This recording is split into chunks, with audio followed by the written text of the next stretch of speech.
Buong Pamilya di Austria. I'm here to read a story. The title is The Hen. Henny is a good mother hen. She has raised so many chicks already. But Henny Penny is getting old. She is very forgetful now. She forgets a lot of things. One day, Henny Penny laid an egg in her nest. She left to look for food.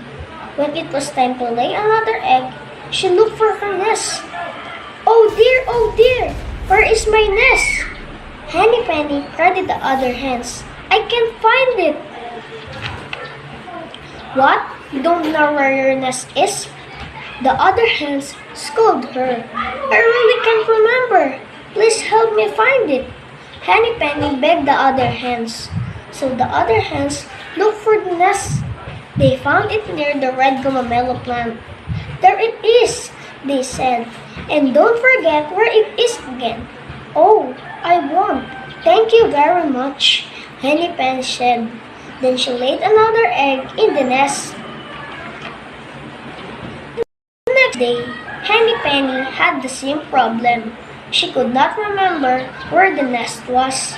Is it near the guava tree? She asked herself. Is it near the sampaguita plant? She asked herself again. She went to see, but the nest was not there. Oh dear, I forgot where it is again, Henny Penny said. She again asked the other hens for help. The hens clucked noisily, but they helped her find it. Every day, the same thing would happen.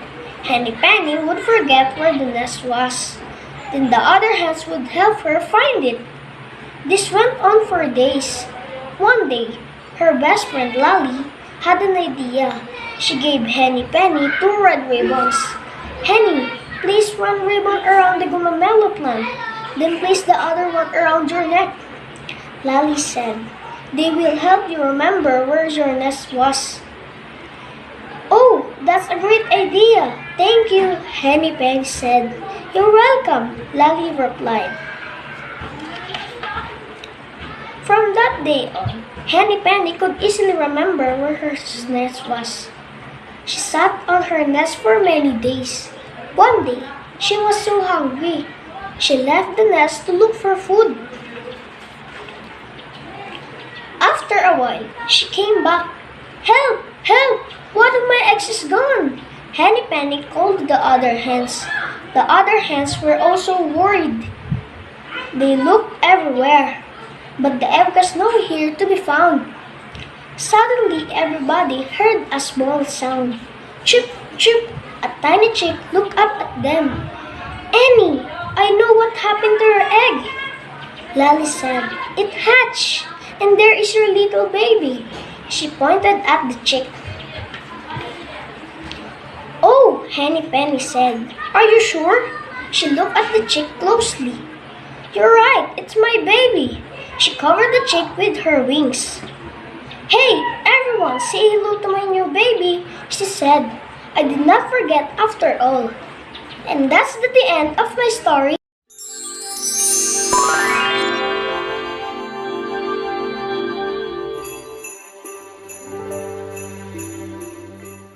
Hi for Martinez, I'm Jessie Elrich Adoon. I'm here to read a story. The title is The Pet Show.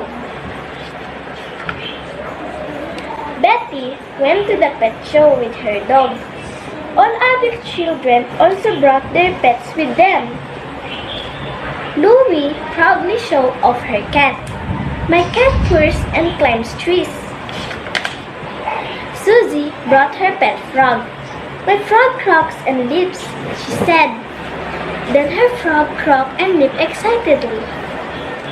Greg had his pet parrot with him.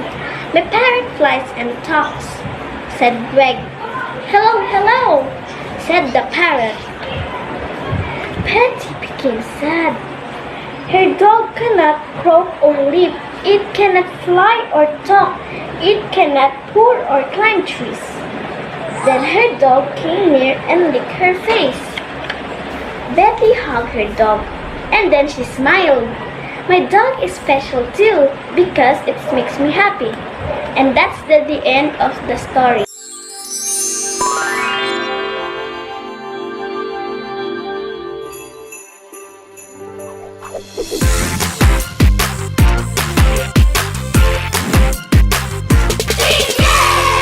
Araw-araw, sayay! Hey kids! My name is Keisha Gail Mercader from Fort Martinez. Today, I will be reading Dolly's 3 Wishes. Fairy like being with all the toys. I do not like being with the Christmas decorations, she told Dolly. Being here. Good, said Dolly. Is that a really magic wand in your hand? Yes, smiled Fairy. I can grant 3 wishes just by waving it. Make a wish, Dolly. Ooh, said Dolly. I do wish I had wings like yours, Fairy. So Fairy waved her wand. There was Dolly with silver wings. Ooh, she cried. Thank you very much, Fairy. Look at me, cried Dolly. As she flipped her wings and flew and fluttered around. OMG, look at my wings! The toy smiled. Dolly, they look very funny. You will need to rest soon, said Blue Rabbit. You look tired. Dolly was tired. But when she sat in her chair, her wings stuck into her bag. She tried to lay down, but her wings got in the way. Then she tried to rest on a stool. But she kept falling off. Dolly was in tears. Oh dear, said Fairy. Poor Dolly. You do not like your wings, do you? No, sobbed Dolly. Fairy, can I wish this to be the way I want? So Fairy waved her magic wand. And the wings had gone. Thank you, Fairy, said Dolly. I am myself again. One more wish, Dolly, said Fairy. What is it to be? I wish for all of us to be happy, just as we are. Done! Have you learned anything from the story? Thank you for watching. Bye! See ya!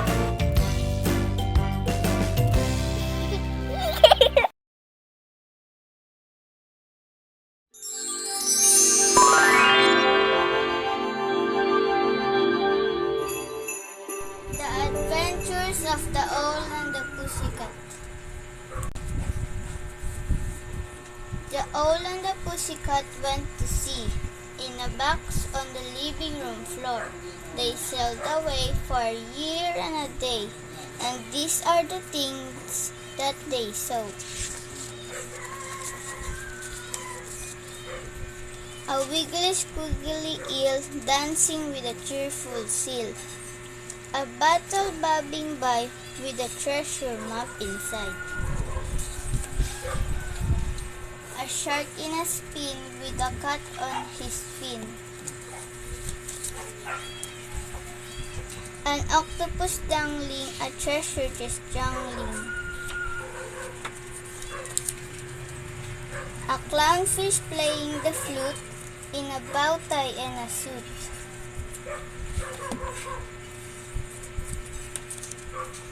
A starfish in the sun, a naughty seagull having fun.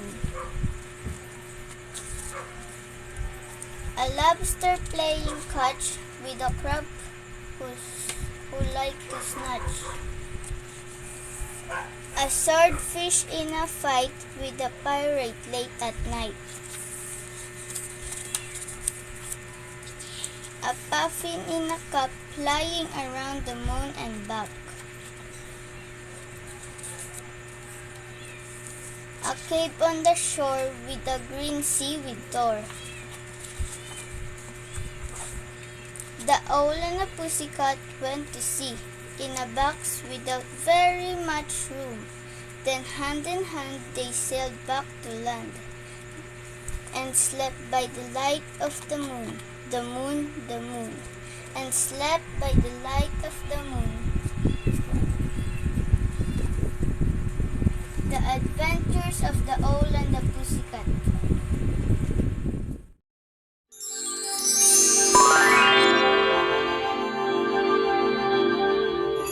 Hi everyone, my name is Maria Isabella Vedwa and I'm from grade 4 Maya and I'm going to read this story entitled The Rabbit and the Turtle by Mrs. Montaha and Biba. Once upon a time, there was a turtle that enjoyed taking walks around the lake. While walking one day, the turtle met a speedy rabbit.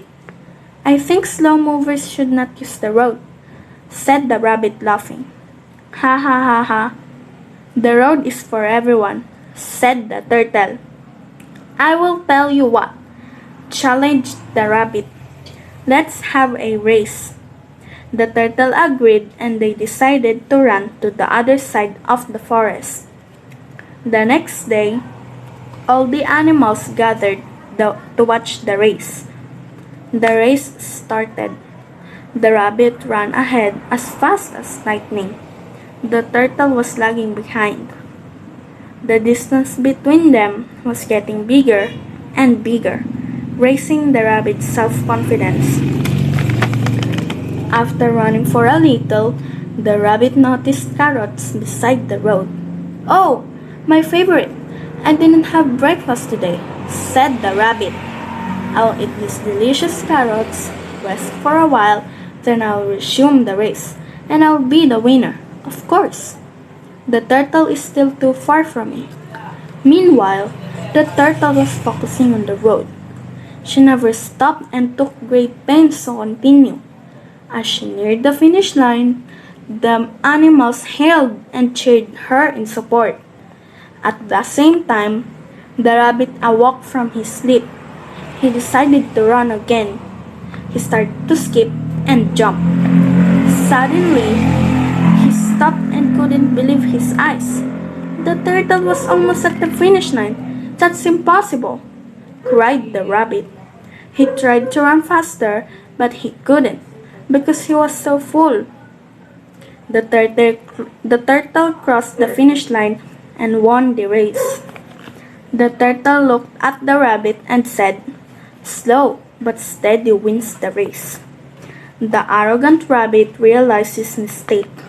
He felt sorry for making fun of hard-working turtle, so he decided to apologize to her.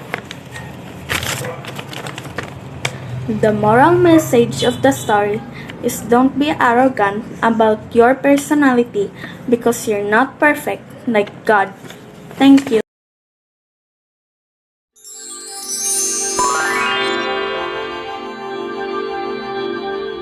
The Ant and the Bird.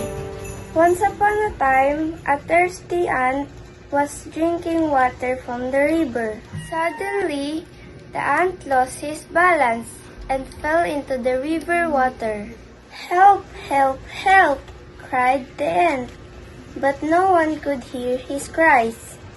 A bird sitting on a tree nearby saw that the ant was in trouble. She quickly plucked off a leaf from the tree and dropped it into the water. The ant climbed on the leaf. He thanked the bird for saving his life. After a few days, the bird was sitting on the tree. The ant saw a hunter aiming his arrow at the bird. The ant knew that his friend bird was in danger. He quickly bit the hunter's leg, and the hunter cried in pain. The hunter's arrow missed the bird, and this time the ant saved the bird's life. The bird thanks the ant for saving her life, and they become friends forever.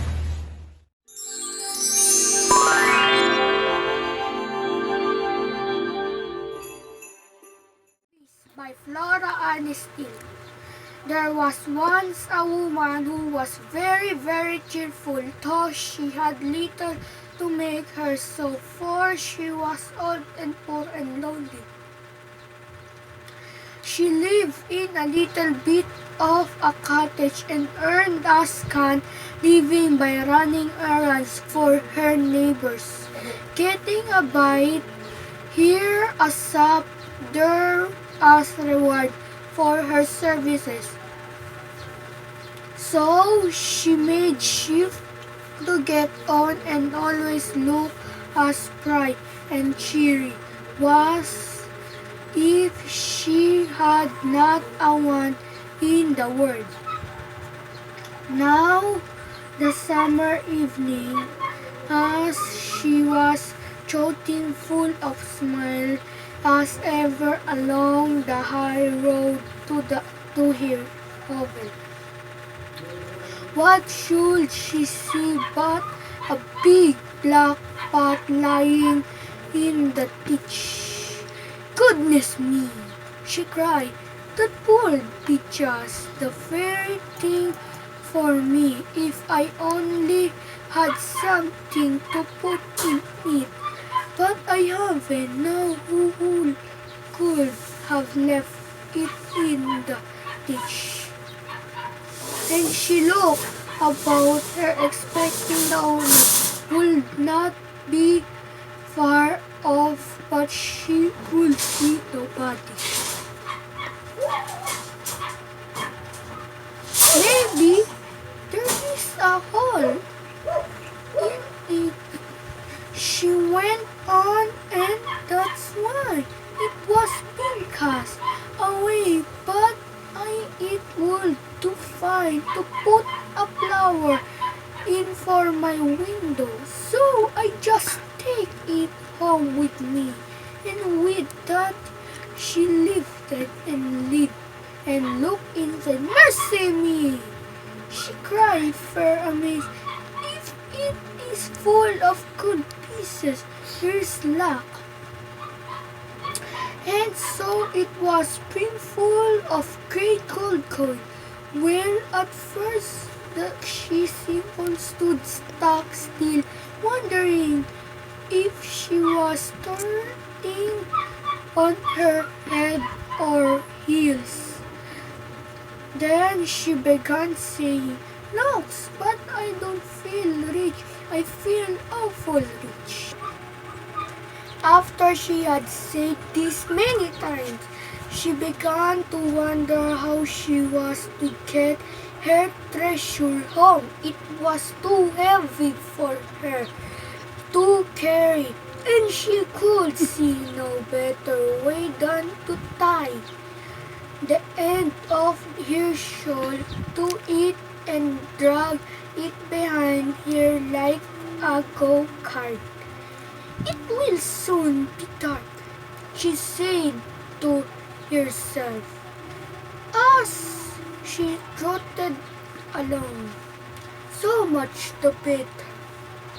The neighbors will not see what I am bringing home, and I shall have house and just sit by the fire with a cup of tea and do no work at all like a queen.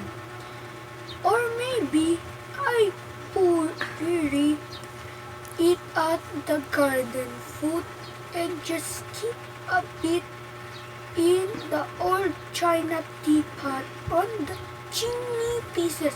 Or maybe goody-goody. I feel that grand. I don't know myself.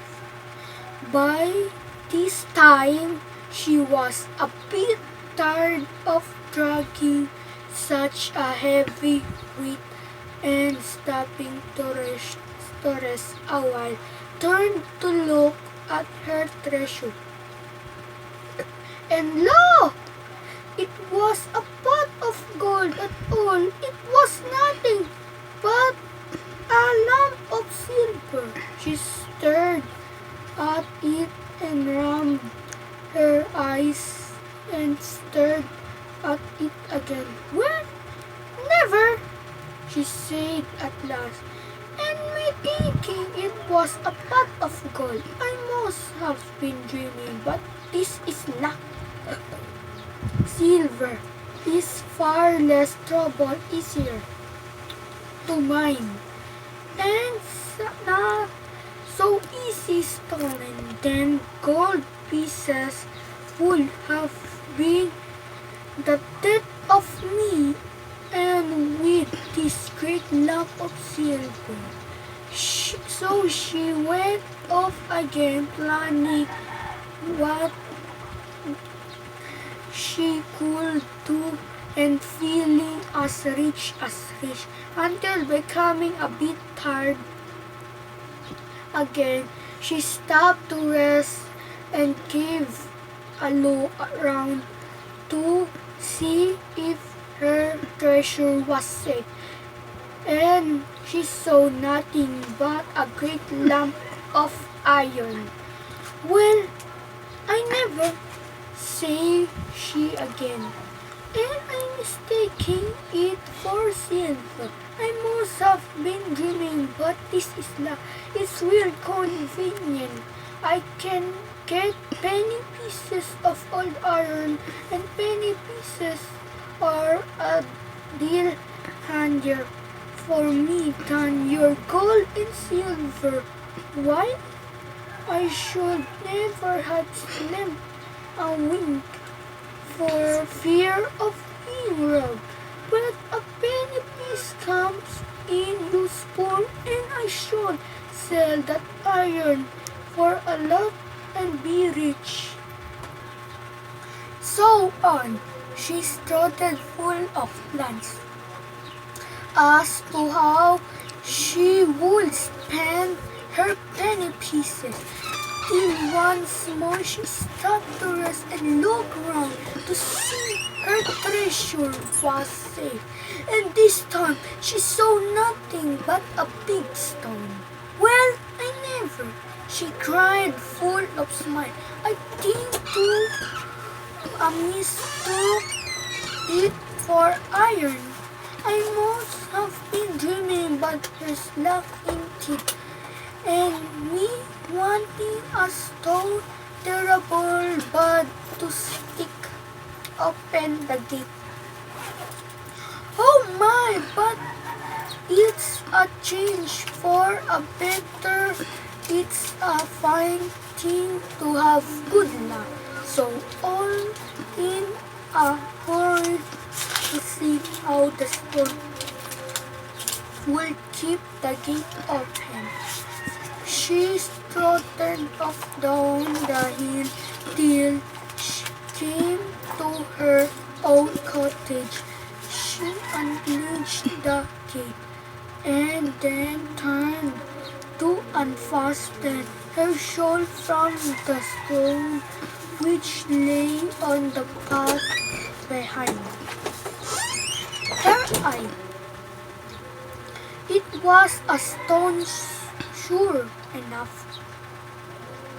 There was plenty light to see it lying there, just and peaceable as a stone should. So she bent over it to unfasten the shawl and went, oh my! All of a sudden it gave a jump and squeal, and in one moment was as big as a haystack. Then it let down four greatly lanky legs and threw out two long ears, nourished and great long tail, and ran off, kicking and squealing and moaning and laughing like a naughty, mischievous boy. The old woman started after it till it was fairly out of sight. Then she burst out laughing too. Well, she chuckles, I am in luck, quiet, the luckiest body hereabouts.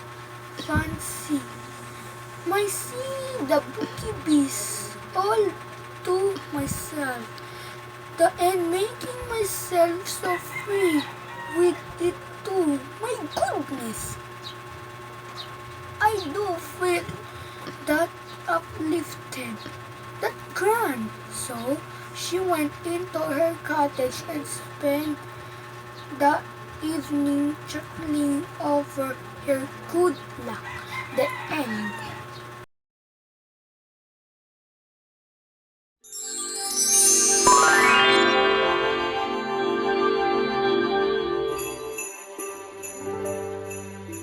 Forgetful Hen, written by Alma S. Timakulangan, illustrated by Bernard A. Vista.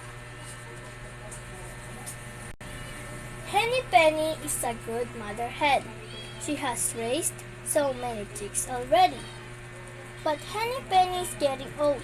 She is very forgetful now. She forgets a lot of things. One day, Henny Penny laid an egg in her nest. She left to look for food. When it was time to lay another egg, she looked for her nest. Oh dear, where is my nest? Henny Penny cried to the other hens. I can't find it. What? You don't know where your nest is? The other hens scolded her. I really can't remember.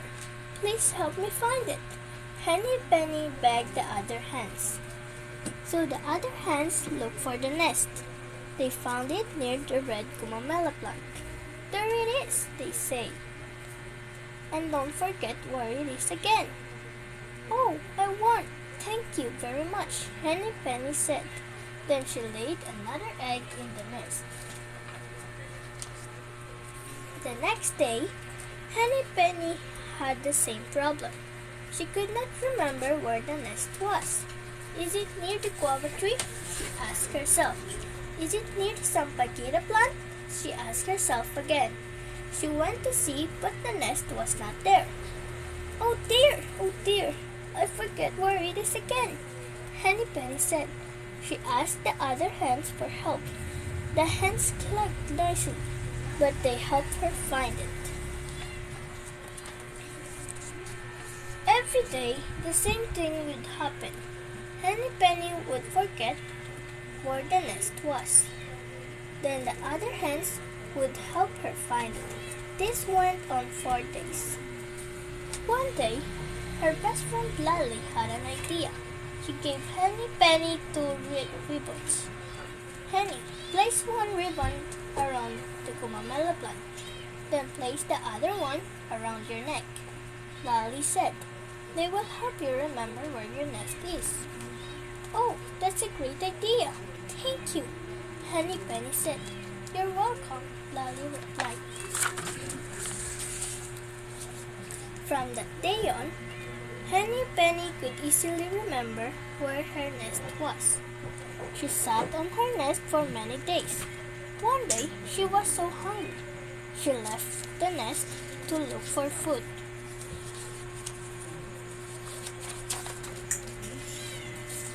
After a while, she came back. Help! Help! One of my eggs is gone! Henny Penny called to the other hens.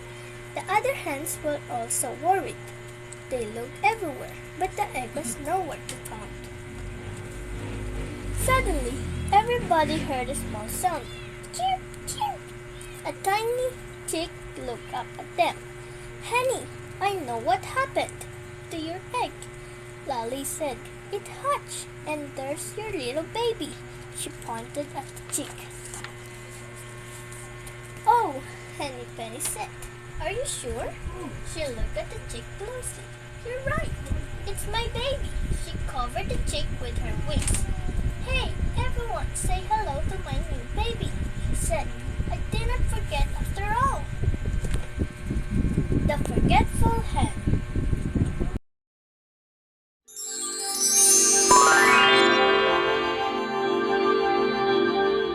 The Princess and the Frog. Princess Hannah is the only child of the king and queen, but she is not very friendly. She'd rather stay alone than play with other princes and princesses. Princess Hannah's favorite toy is a golden ball. The ball is a gift from her godmother. She brings it wherever she goes. Even when she grew up to be a young lady, she still brings the toy with her. One afternoon, the princess strolled and strolled until she reached a small lake. She sat by the grass to rest. She played with her ball as she sat.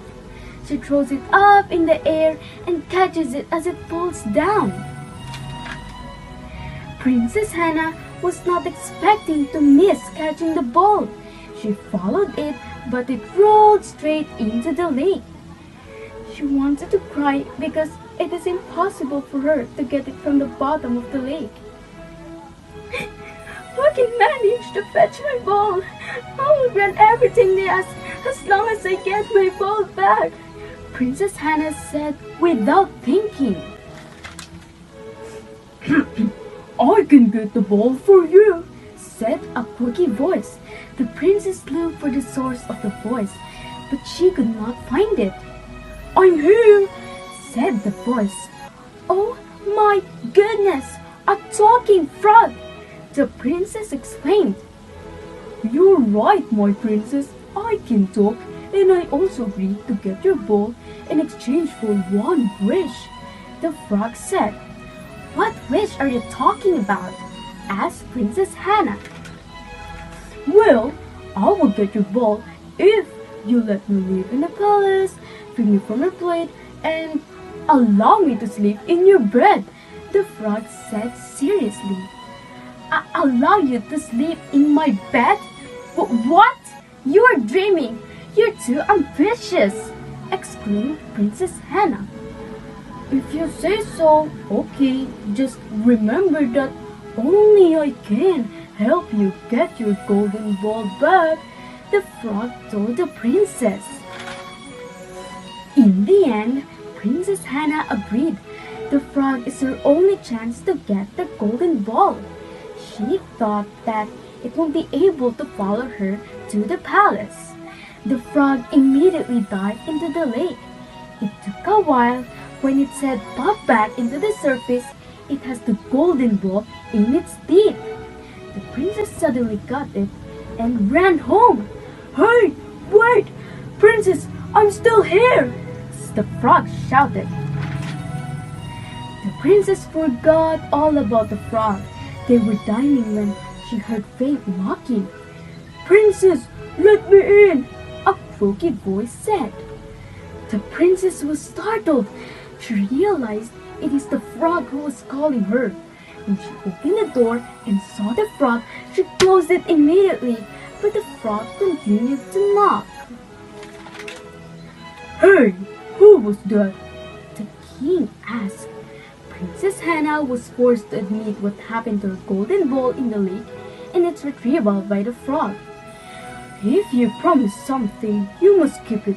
Now, let him in, the king commanded the princess. The princess was forced to let the frog inside the palace. The frog, jumping as he walked, followed the princess to the dining table. She was also forced to feed him from her plate as she promised. Princess Hannah regretted her promise to the frog. Now she would be forced to let him sleep beside her. Wow, your bed is so beautiful and so big, the frog said. The frog jumped up and down the bed. It was very happy. However, Princess Hannah was very mad. If she can only do something about it, she'll break her promise. It was midnight, and yet Princess Hannah still couldn't sleep. Why? Because beside her, the frog was sleeping soundly. It was very comfortable with the softness of her bed. She fell asleep just before dawn, and she woke up very late as a result. Princess Hannah nearly screamed upon seeing who was in her room. Standing in front of her bed was a very handsome prince. Good morning, my princess, he said. I was cursed by an enchantress. The curse would only be broken if a princess allowed to feed me from her plate and sleep in her bed, the prince told her. Thank you very much, my princess. Because of you, I have returned to my original form, the prince told her. The princess can hardly speak. Princess Hannah and Prince fell in love with each other. Soon after they got married, they went to the Prince Kingdom, and there they lived happily ever after.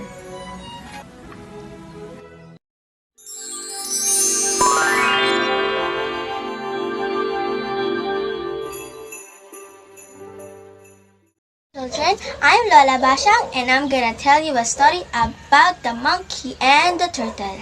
One day, the monkey and the turtle found a banana tree beside the river. It was a very fine tree with a delicious banana on it. Let's cut the plant each portion, the turtle said. The monkey agreed to the turtle and cut the plant in half. The monkey took from himself the upper part, thinking that it will grow quicker for it has leaves. The turtle took the ugly part of the tree, although it has roots. Days and days passed. The monkey and the turtle met. "Hello, Mr. Monkey. How's going on with your banana tree?" the turtle said. "Mine has been dead a long time. How about yours, Mr. Turtle?" the monkey said. "Mine is indeed very good. It has a delicious banana on it, although I cannot climb up there because it's too high," the turtle said. The monkey said, "I will climb them up for you." They goes over to the turtle's house. As soon as the monkey saw the banana on the banana tree, he climbed it up and ate it all. He did not share with the turtle. The turtle said, "Hey, give me some too," the turtle said. The turtle was mad. He goes over to the river, pick up some snails and put it all over the tree, and hid himself in a coconut shell.